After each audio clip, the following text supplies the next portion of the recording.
Sure. Here's an in-depth narrative arc on a quiet afternoon in a small town surrounded by a stretch of green hills. Gene decides to embark on a journey he has long planned. The goal is simple but profound: to understand people's lives from different walks of life, points of view, and cultures. His desire to learn is not just a curiosity, but a drive to build a broader view of the world, connect the threads of life between individuals, and uncover the stories that are often hidden behind people's daily lives. Gene is a young man who has a strong passion for knowledge. Since childhood, he is known as a figure who likes to ask and observe. However, this trip is not just a personal exploration. He carried a great mission: to create a work capable of recording the dynamics of society over time.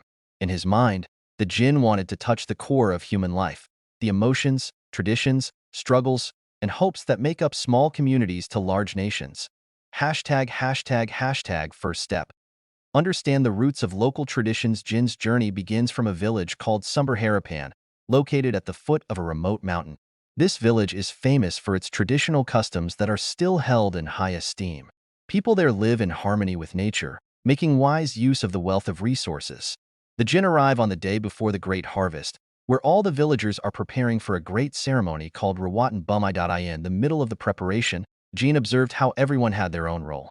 The mothers prepare traditional foods such as rice cone and vegetable loda, while the fathers are busy cleaning the fields. Little children play around the rice fields, laughing merrily even though their clothes are full of mud. Gene was struck by such real togetherness, something he rarely found in the big city he came from. "Everything is done together, Mas," said Pak Tarman, one of the village elders, when the genie asked about the tradition of Rawatan Bumi. "We believe that nature should be taken care of like a family. If we are greedy, nature can be angry." That night, Gene sits with the villagers in a large hall. They tell stories about the village's past, the challenges faced by climate change, and how traditions have become a glue in the midst of modernization that is slowly creeping into their village. Gene records every detail, realizing that people's lives are not only about economic sustainability, but also about preserving the cultural heritage that is their identity. Metropolis. Dynamics and silence in the crowd. After a few weeks in the village, Gene decided to move to the big city, Jakarta, the center of all the hustle and bustle of modern life. There, he wanted to explore how urban people live their lives. The first day in Jakarta, Gene chose to take a Transjakarta bus from Halt Carrot to Harmony. On the bus, he sat next to a young woman who was busy typing on her cell phone. His name is Farah, a tech startup employee who just came home from work. On the trip, Farah talked about the high pressure of work, the expensive cost of living, and how she tries to find a balance between career and personal life. "Sometimes I feel like a robot," Farah said in a tired tone.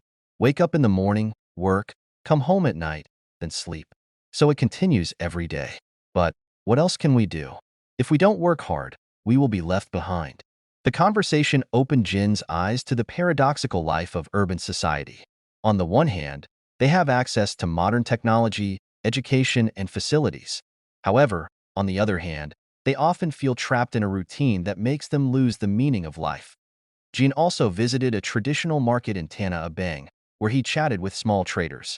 Mr. Ali, a fabric seller, revealed that even though competition with the online market is getting tougher, he persists because he believes in the power of human relationships. "People come here not only to buy cloth, but also to chat, exchange stories," said Mr. Ali while folding batik cloth. "That's what you can't get from an online store."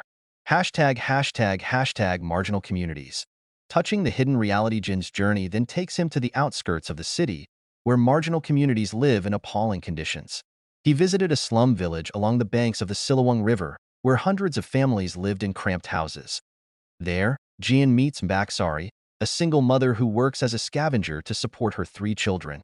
Living in limitations did not extinguish his spirit. He talked about his struggle to send his children to school so that they have a better future. "I don't want my children to live like this forever," said Mbaksari with teary eyes.